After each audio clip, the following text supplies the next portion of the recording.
Aujourd'hui, nous allons faire des rappels sur l'anatomie de l'appareil reproducteur féminin, souvenir de vos cours du collège, mais c'est indispensable que vous maîtrisiez le nom des différents organes, leur localisation et leur rôle, sinon vous allez avoir du mal pour la suite.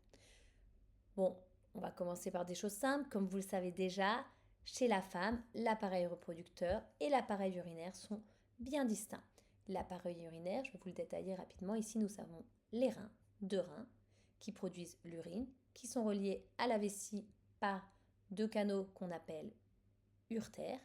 La vessie stocke l'urine, qui va ensuite être libérée via l'urètre au niveau de la vulve, au niveau d'un orifice qui s'appelle le méa urinaire. On va ensuite s'intéresser au cœur de notre sujet, l'appareil reproducteur. Et on va commencer par les ovaires.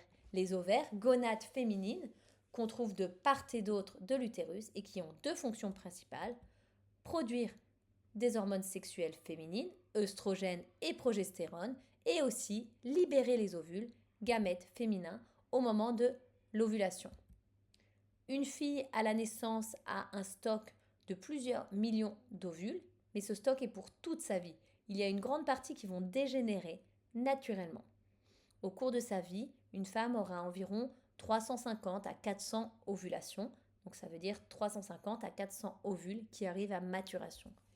Et au moment de la ménopause, ce stock d'ovules est épuisé. Donc autre organe clé, l'utérus, qui fait à peu près la taille d'une poire et qui contient plusieurs couches.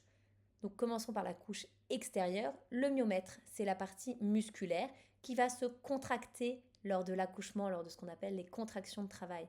Il va également se contracter au moment des règles, ce qui va entraîner le détachement de la partie intérieure, l'endomètre, et déclencher cet écoulement de sang. Ces contractions au moment des règles, c'est ce qui peut provoquer des douleurs. Plus à l'intérieur, on a l'endomètre, dont j'ai commencé à vous parler, donc cette muqueuse qui tapisse l'utérus, qui s'épaissit chaque mois sous l'effet des hormones et qui en absence de fécondation va se détacher et provoquer un écoulement de sang. Au centre de l'utérus, on a ce qu'on appelle la cavité utérine, c'est la partie creuse de l'utérus où peut grandir un fœtus. Autre élément important qu'on oublie parfois, là, le col de l'utérus.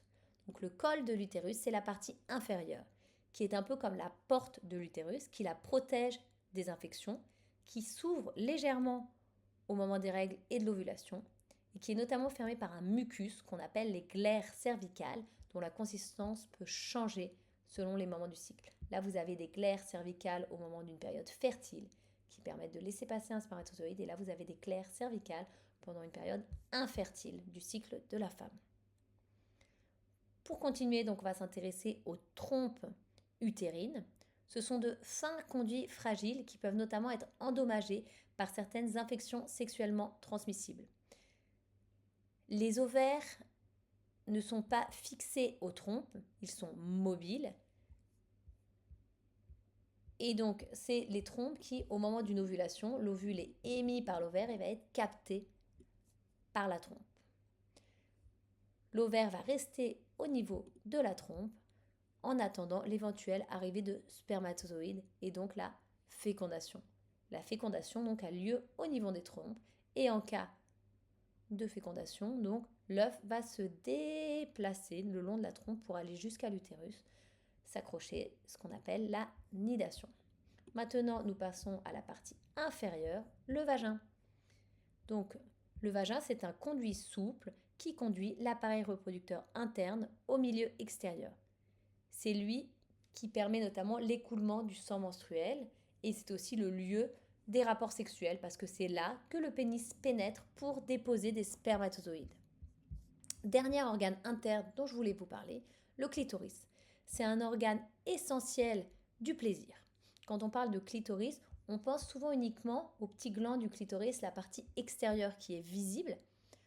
Pourtant, il est beaucoup plus grand en profondeur, il forme une branche un peu comme un Y qui va entourer le vagin.